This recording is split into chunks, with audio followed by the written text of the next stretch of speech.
Sejam muito bem-vindos a mais uma análise visual. Hoje a gente tem um território gigantesco pela frente.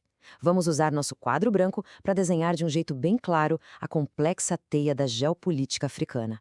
Um lugar onde tensões históricas, conflitos armados brutais e um jogo constante de alianças estão neste exato momento reescrevendo a história do continente. Bom, vamos mergulhar direto nisso.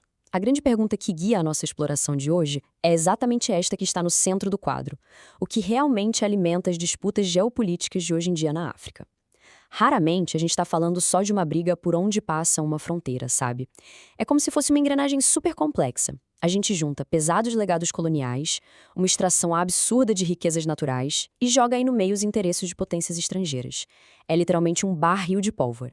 E para ninguém se perder, vou esboçar rápido o nosso roteiro no cantinho do quadro. A gente vai passar por 5 passos.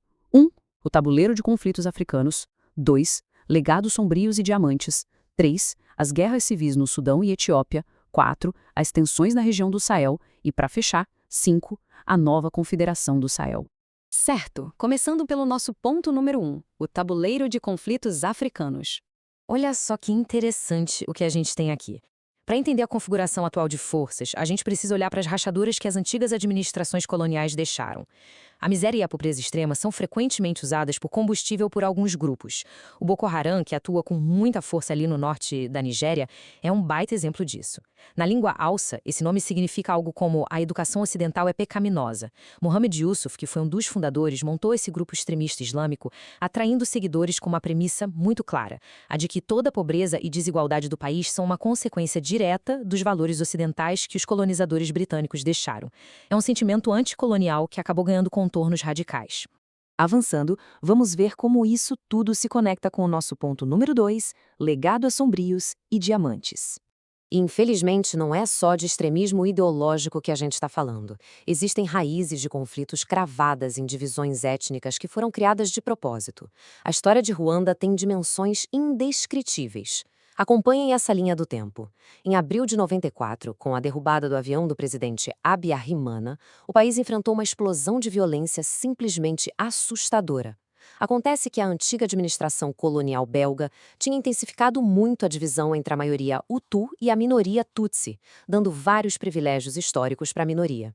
O resultado dessa arquitetura colonial foi um genocídio que durou 100 dias, com até 1 milhão de mortos, até que a Frente Patriótica Ruandesa tomasse o controle em julho. E do conflito étnico, a gente passa para o econômico. Eu vou escrever essa definição terrível aqui no quadro: diamante de sangue.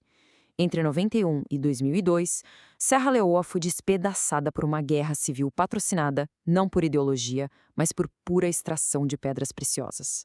A Frente Revolucionária Unida tomou conta das minas e usou contrabando de diamantes para comprar arma e munição.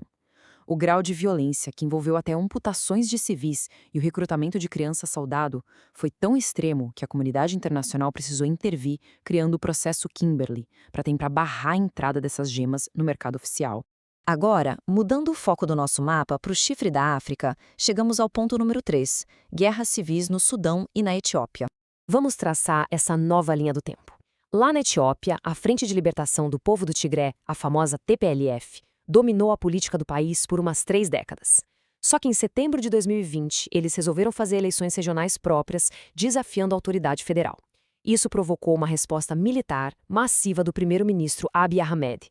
E o negócio escalou rápido, envolveu as forças do país vizinho, a Eritreia, teve apagão de comunicação, gerou uma crise de refugiados enorme e só terminou com o cessar-fogo assinado na África do Sul no final de 2022.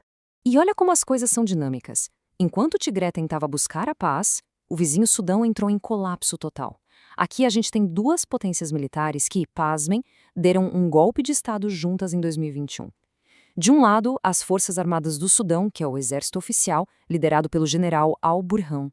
Do outro, as Forças de Apoio Rápido, um grupo paramilitar poderosíssimo sob o comando de Hamed. A partir de abril de 2023, esses velhos aliados viraram inimigos mortais, mergulhando o país numa luta sangrenta pelo poder. E esse número ilustra de forma chocante o peso dessa disputa. 150 mil. Essa é a estimativa do número de mortos na atual Guerra do Sudão. É devastador. A região de Darfur, no oeste do país, virou o epicentro desse horror, revivendo massacres civis com motivações étnicas muito claras. A sombra de um novo genocídio por lá é gigantesca. Mas os números da tragédia não param por aí. 13 milhões. Essa é a quantidade absurda de pessoas que foram forçadas a fugir de casa. Só para colocar em perspectiva, é a maior crise de deslocamento do mundo hoje. O sistema de saúde deles praticamente ruiu e estima-se que 25 milhões de pessoas estejam enfrentando fome ou uma insegurança alimentar gravíssima. A dimensão dessa crise humanitária é quase difícil de processar. O que nos leva ao nosso penúltimo tópico. Ponto número 4. Tensões na região do Sahel. Vamos limpar o mapa e focar nessa vasta faixa logo abaixo do deserto do Saara, o Sahel.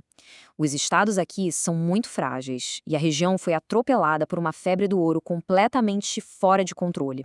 Impulsionada por detectores de metais super baratos, uma verdadeira multidão de escavadores foi varrendo mata do leste para o oeste. Começou no Chad em 2013, passou para a Líbia e para o Níger em 2014, chegou na Mauritânia em 2016 e explodiu no norte do Mali em 2018. Operando totalmente fora do radar legal, essa corrida do ouro pegou os governos de surpresa e jogou mais combustível numa área que já era super instável. E com governos frágeis e minerais valiosos descendo pelo ralo da informalidade, todo mundo quer um pedaço. É uma sobreposição de interesses. De um lado, a gente tem um combate ao terrorismo, focando em grupos como Ansar al-Din, mas de outro, de forma bem pragmática, as potências ocidentais estão lá para garantir acesso a matérias-primas essenciais, tipo o urário no Níger, que é fundamental para a energia global. Ao mesmo tempo, forças mercenárias russas, como o grupo Wagner, começaram a oferecer serviços de segurança para esses governos locais. Fica claro que as potências estrangeiras são atraídas não só pela segurança, mas fortemente pelas riquezas da região. Agora, vamos entender a consequência de tudo isso. Nosso último tópico, ponto número 5, a nova confederação do Sahel. Toda essa pressão estrangeira, somada aos golpes militares recentes, gerou uma resposta drástica. No meio de 2024, líderes do Mali, Burkina Faso e Níger se uniram e criaram a Aliança dos Estados do Sahel. O objetivo deles? Fazer uma defesa conjunta e fortalecer a soberania. E para mostrar que a coisa era séria, eles saíram da CEDEAO, que é o bloco econômico da região, alegando que o bloco estaria alinhado demais com as agendas dos antigos colonizadores. Então, um ponto crucial de toda essa análise se resume nessa frase. A gente está vendo ao vivo uma virada geopolítica monumental. O Ocidente, em especial a influência francesa, está sendo expulso dessa região. E quem entra nesse vácuo de segurança? A Rússia, com apoio bélico e logístico. A África Ocidental virou um dos palcos principais dessa nova ordem global. E fechando o nosso quadro branco por hoje, fica essa provocação na tela. A gente vê velhas alianças ocidentais caindo, novos atores globais chegando de olho em segurança e minérios. Diante de tudo isso, quem é que vai de fato segurar a caneta para escrever o futuro da soberania africana? Entender essas sombras do passado é o único jeito da gente compreender as disputas do presente. Essa foi a nossa análise visual de hoje e até a próxima.